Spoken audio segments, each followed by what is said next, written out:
Hi, welcome to Wild Widow Woman. It's just me today. No special guests. But I have it's been a while since it was just me checking in with y'all, and I wanted to make sure that I did so. I don't know what's going on here. I may have to start this over. Start it over. Hi, welcome to Wild Little Woman. It's just me today. I don't have any special guests, but it's been a while since it's just me, so I thought it was probably time to do that. I wanted to share I've had some events happen and some anniversaries, and I wanted to make sure that I touch base with y'all face to face. So today is St. Patrick's Day, and 2 days ago was the 9th anniversary of my husband's passing. Um, I have not cried. So I don't know what to do about that. I don't know. I really don't kind of know where I am with that. Um, I will tell you that I don't know if you guys have watched the two prior to this, but the one most recent was Andrea Hill, Dr. Hill.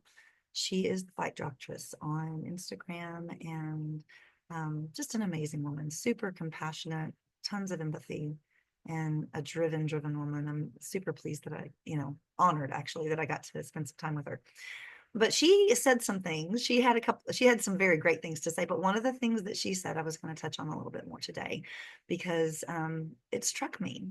And I even said in my interview with her, she kind of hurt my feelings a little bit, or she stepped on my identity toes. She said something about, checking the box that says widow, single is single. Why does it have to say widow? And I thought, because I am a widow. I don't want to just say I'm single. I'm not single. I'm a widow.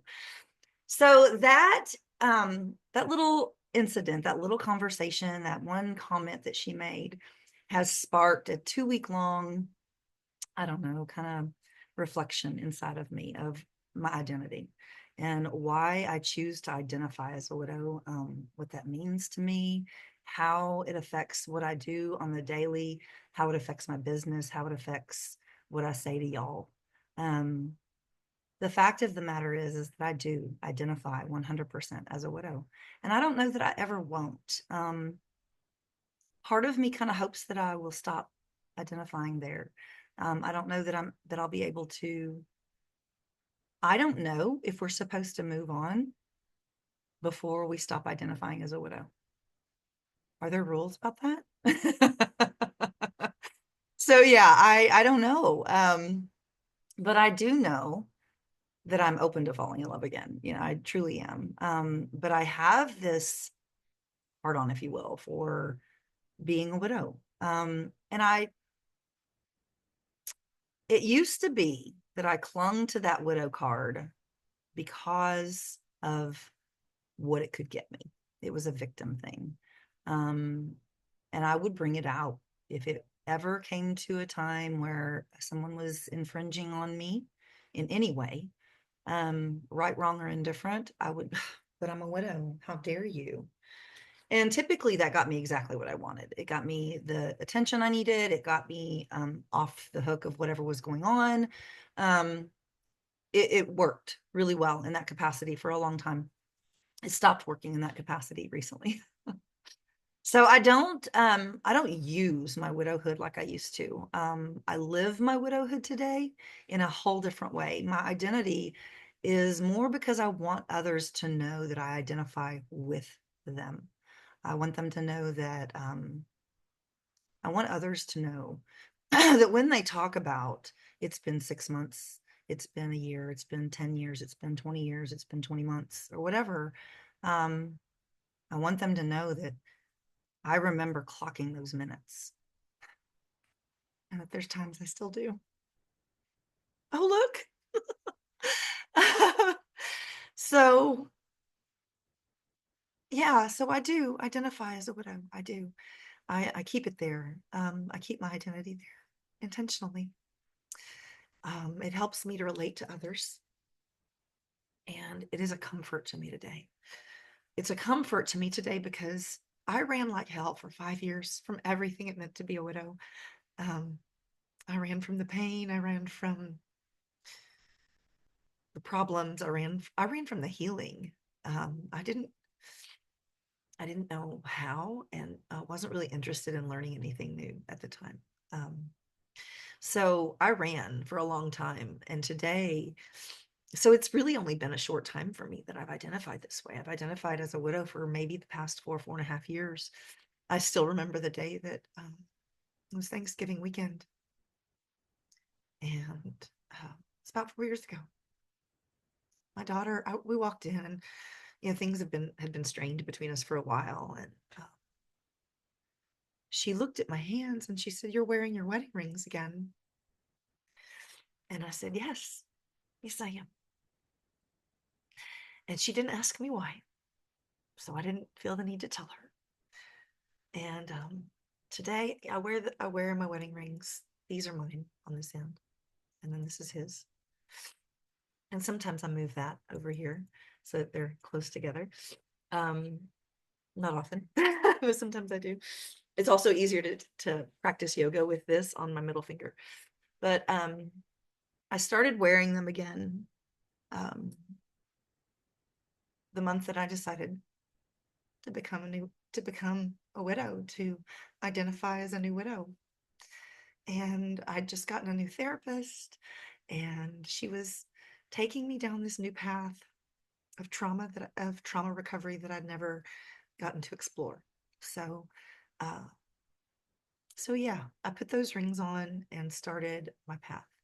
Um, so my identity inside there, like I said, it was a little bit rocked when Andrea said what she said. Um, I was a little jealous. I was jealous that she felt so free in her identity that she could choose differently. Um, isn't that silly? It feels kind of silly to say that out loud, but yeah, I was a little jealous. So I mean, I'm not today. I'm happy for her, deliriously happy for her, as a matter of fact, and super curious as to um, how that's going to feel for me. And as she mentioned in my interview with her, she did an intensive. She purposed to heal. I also kind of wonder what that's like. I purposed not to heal specifically. I purposed to run like hell. So, she left me with a lot of questions and a lot of inquiries into myself, and I find it interesting that, her man's died literally months after mine. So, I was a widow prior to her being a widow, and her recovery, if you will, seems to be in a place that mine is not. And here I go, oh, sorry about that. Here I go comparing, my, I'm comparing what I believe is my chapter 9 to somebody else's chapter 9. In fact, my chapter 9 is longer than hers by like 3 months. And she hasn't even reached hers yet. Um, so why is it so different? And here's the part that was super humbling and doubly as comforting for me. We all have our own path. That's why. She had something different to do, and people needed her whole before people needed me whole. I needed to experience what I needed to experience. Do I wish I'd done it differently sometimes? Yes, I do. I do. I wish I hadn't neglected my children. Um, but truly, that's my only regret in that is I wish that they had the mom that they needed at the time.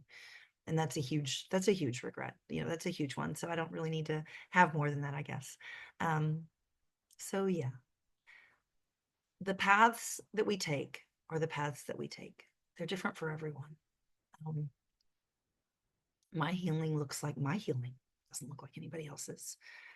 I've come across in this very short time that I've been able to, you know, launch this, whatever you want to call it, podcast ministry, coaching, whatever.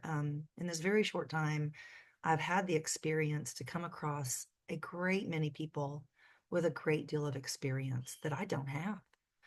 Um, and today, that's a super cool thing. Today, I'm able to look at that with awe and wonder, curiosity, and a whole lot of joy because that means there's things for me to learn that I didn't even notice before. So this is short and sweet. I'm not going to dwell or belabor the points any further. I just wanted to make sure you guys saw my face all by itself, to know that I'm still here as me, not as a podcast interviewer. The production of this podcast is 100% a labor of love for me. Some days it's let me rephrase. A lot of the time it's everything I can do to sit down and do this. And yeah, it started out with no makeup and nasty hair. And today I choose to look a little better for my own well-being, my own peace of mind, so all of that to say, thank you so much. Thank you so much for stopping by. Thank you so much for trusting me and listening to me. And I will say, like I always do, if you will ever be bold enough to reach out to me and DM me, I will be bold enough to reply. I want to hold all the widow's hands and make sure everyone knows that however they identify is okay. It's okay. Your walk is your walk, your path and your recovery is your path and your recovery. I wish you healing. I wish you love. I wish you much peace.